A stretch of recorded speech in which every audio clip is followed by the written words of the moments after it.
Hello and welcome to todrollsdice, where we're going to take a look at our second kill team preview of the week, this one focusing on the Tau Empire's new battlesuits. First up, sorry for this one being late. I did want it to drop yesterday, but I just didn't get a chance to edit it, so I apologise for that. But we're here now, so how about we jump in? Kill team Dead Silence. Being visible is old hat. Redefine stealth with a Tau Empire's new XV26 battlesuit. The Tau Empire's battlesuits are supremely impressive feats of engineering, with different types able to mount city-destroying weapons, fly through the air like fighter jets, and turn invisible at will. Most are used on the battlefield to augment their disciplined firing lines, but cunning Firecast commanders soon saw the value of independent kill teams equipped with their stealth battlesuit technology, leading to a new specialized variant being developed for field testing. Now, in Kill Team Dead Silence, the cutting-edge XV26 stealth battlesuits are ready to deploy, and they'll run rings around any Wolf Scout who thinks that raw aggression will carry the day. It's true, raw aggression can and will carry the day. I will bring down the stealth suits. This field test is going to be a failure. They are stunning models though. I think they've done them really well. I like that subtle merging of the ghost keel design with the older style stealth suits. Yeah, very nice upgrade. If a stealth battlesuit operative doesn't want to be seen, they won't be. The advanced stealth fields built into their armor render them completely invisible from more than 3 inches away. What? So long as they have a conceal order. By the time you see them, it's probably too late, and they're already spinning up the burst cannon. So on a conceal order, they're just invisible outside of 3 inches. Wow. That's exactly how I want to see these play. That's the kind of stealth mechanics I was hoping for. But how do you balance something like that? With a ball firmly in their court, the XV26 specialists use the martial physiology known as Kayun, or the patient hunter in Low Gothic, to draw in their prey and launch devastating ambushes. As the enemy creep closer to their territory, targeting solutions are carefully plotted, and the resulting salvo strikes with unerring accuracy. Stealth fields. Whenever a friendly XV26 stealth battlesuit operative has a conceal order, it's not visible to enemy operatives more than 3 inches from it, taking precedence over all other rules. Whoa. Nice, I like this. Whenever a friendly XV26 stealth battlesuit operative has a conceal order, it can perform the fallback action for 1 less AP. So is that just a free fallback? That sounds useful. You're keeping that distance, so you're keeping yourself concealed, and I suppose concealed in every sense of the word. And then we have Kayun, which in Kill Team is going to represent itself like this. Whenever a friendly XV26 stealth battlesuit operative is shooting an enemy operative, its range weapons have the accurate X weapon rule. X is determined by that enemy's location. Within 3 inches of your territory is accurate 1. Within your territory is accurate 2, and within 3 inches of your drop zone is accurate 3. So they are quite a defensive team then. Seems. I mean, that's a nice rule. It's going to be useful. Now, stealth battlesuit pilots are known for being a bit more maverick than their highly strung crisis battlesuit counterparts, and use a healthy mix of ordained stratagems and off-the-cuff improvisations. One moment they might be diligently following the tenets of the patient hunter, striking only when the enemy has already exerted themselves, while other times they'll recklessly reroute power from weapons to stealth fields so they can disappear in a flash. Oh god. Patient hunters. Whenever a friendly XV26 stealth battlesuit operative is shooting against or fighting against an expended enemy operative, the friendly operative's weapons have the balanced weapon rule and its range weapons have the saturate weapon rule. Little bit of buff going against operatives who have already activated themselves. There's going to be a lot of tactical play with that, isn't there? You're going to have to be picking your targets with this. This feels like a scalpel style kill team, very focused, honed in on doing certain things very well. And then Ghost Shroud. Use this firefight ploy at the end of a friendly XV26 stealth battlesuit operative's activation. If that operative has an engage order, change it to conceal. You cannot use this ploy for each friendly operative more than once per battle. So it's a once per battle change order. It's going to be useful. Recent upgrades made to the stealth battlesuit design means they can now carry a range of specialist equipment into the field that support covert missions and let operatives accomplish more than simply shooting people while invisible. The XV26 neutralizer, for instance, straps a sophisticated multi-spectrum sensor package onto their arm that gives comrades advanced warning of enemy advances, allowing them to dash away or fade from view. So this is the neutralizer. APL-3, I thought that there would be an APL-3 team. It makes sense. The old stealth battlesuits in the last edition of Kill Team were APL-3. Move 6 inches, save of 3 up, 12 wounds. It's not bad. And remember, they're a 5-man team. Loads of weapons. So a melee weapon is nothing fancy, but what they do well is the big shooting stuff. So the burst cannon has 2 profiles. The focused cannon, 5 attacks, hits on 4 up, 3/4 damage, ceaseless. Or the sweeping attack is 4 attacks, hits on 4s, 3/4 damage, ceaseless, and torrent 1 inch. If you just want to spray and pray, basically. The other option we have is the fusion blaster, short range, 4 attacks, hits on 4s, 3 damage, with range 6 inches, devastating 4 and piercing 2. And with the change to smoke, that we are working on doing our Kill Team data slate roundup, or balance update, sorry, roundup. With a change to smoke, you're still going to be getting some piercing through on that. And then the fusion blaster at long range is 4 attacks, hits on 4s, 4/5 damage, range 12 inches, piercing 1. Still not bad. Still not bad at all. The thing with towers, they always seem to hit on 4s, but both of those. Burst cannon could be pretty nice, but if you want to get some big damage through, I think that fusion blast is going to be gross. The multi-spectrum sensor package is a support ability.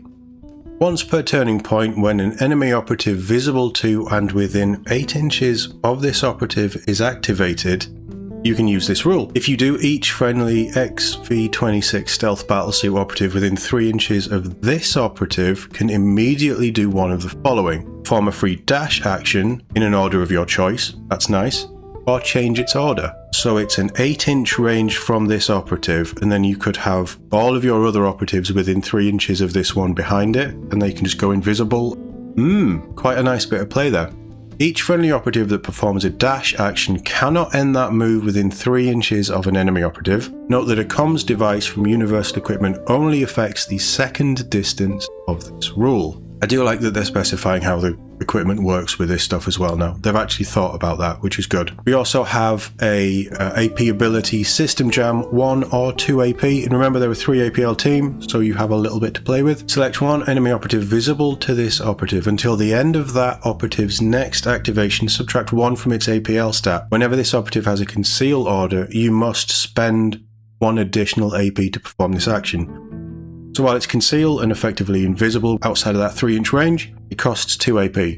I mean, it's still quite a nice ability just to remove APL for a turn on an operative. This operative cannot perform this action while in control range of an enemy operative. It's useful. It certainly reads useful. And then keywords, XV26, stealth battlesuit. How many times are we going to say that this video? Tau Empire, and then the neutralizer. An XV26 stealth battlesuit kill team is made up of 5 operatives accompanied by 2 loyal drones, and you have to bring the Shazvray squad leader and drones along every time, which makes sense. In addition to the neutralizer above, your roster looks something like this. So the Shazvray is the leader you have to take, carries a drone controller to get the most out of their floating allies, and empowers the team when casualties start to mount. Oh, I want to know that rule. The Designator is the spotter, uses a classic Tau marker light to reveal obscured enemies. Nice, fitting this team. Liberator is the Grenader. Yes, high explosives may not be the stealthiest thing in the world, but you'll be glad you have them.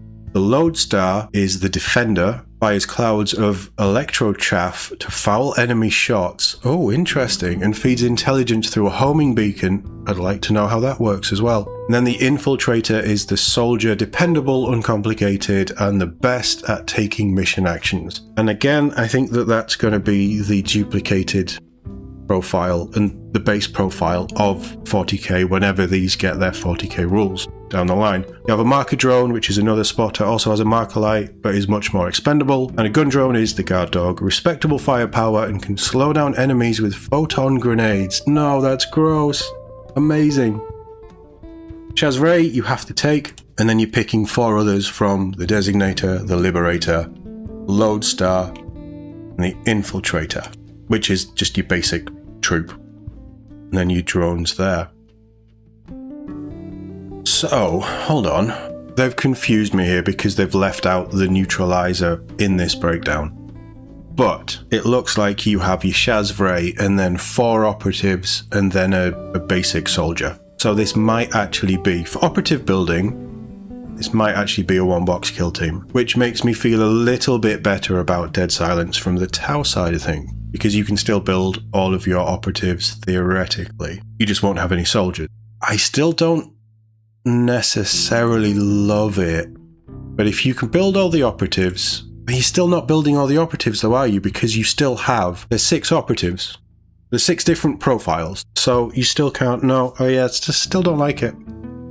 Most of your suits are equipped with burst cannons, but 2 can take powerful fusion blasters instead. Only 2 though. But that fits the 3, I think how it is in 40k, you have 1 fusion, 2 burst for every 3 models, currently. Those rules might change with these new models, but the current stealth suits are like that, so that makes sense. So 3 burst cannons, 2 fusion cannons. That's still pretty good, actually. That's still quite nice. And they are all kinds of fun when Space Marines show up to the party because they have big damage, basically they're plasma guns. Very nice plasma guns. While they have been sneaky factions in Kill Team before, none of them play quite like the stealth battle suits, and they'll reward patient commanders who choose the right moment to strike with overwhelming force. That's definitely how they've built it in this preview. We can't wait to get our hands on both of the new kill teams coming in the Dead Silence box, and some lucky painters from Wider Warcom even got to put a brush to them early. We'll show those off later this week, so that might be our 3rd kill team article, just what it's been painted. Although seething with jealousy the whole time, make sure you come back to see what they've done and maybe get a few ideas of your own. So I don't cover the painting articles unless it gives us rules and things.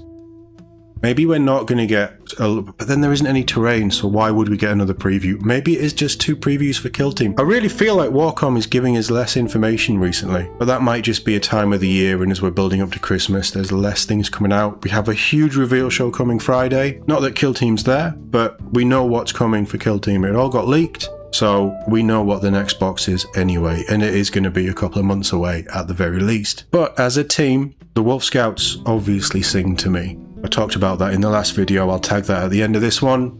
But from a Tau perspective, I'm a fan of the stealthy side of things, Pathfinders, stealth suits, Ghost Keel, stunning models. Love them all. Pathfinders are like one of my favourite Tau units. It's really weird. I just think that stealthier side of Tau is so cool. I wish that they still had a sniper drone style model, but I'm getting off track. I think these new models look fantastic. Because it is a new type of battle suit, I think that they will get a 40k datasheet that is completely separate to the existing battle suits. So hopefully the existing battle suits, the box of 3, isn't going to disappear, but who knows. I think that this team sounds pretty good. They're probably going to be quite hard to get your head around and get to grips with all of the things that you can do. They're obviously about hiding and not running onto objectives and trying to hold things. It's about picking your moment, but they sound like they're going to hit very hard and slice through anything that they come up against, as long as you stack it in your favour. And I love the idea that they are just invisible. I can imagine people 3D printing or creating these models but invisible to put on bases to represent that, which would be really cool to see. Or maybe just a base. Fantastic. But they sound good.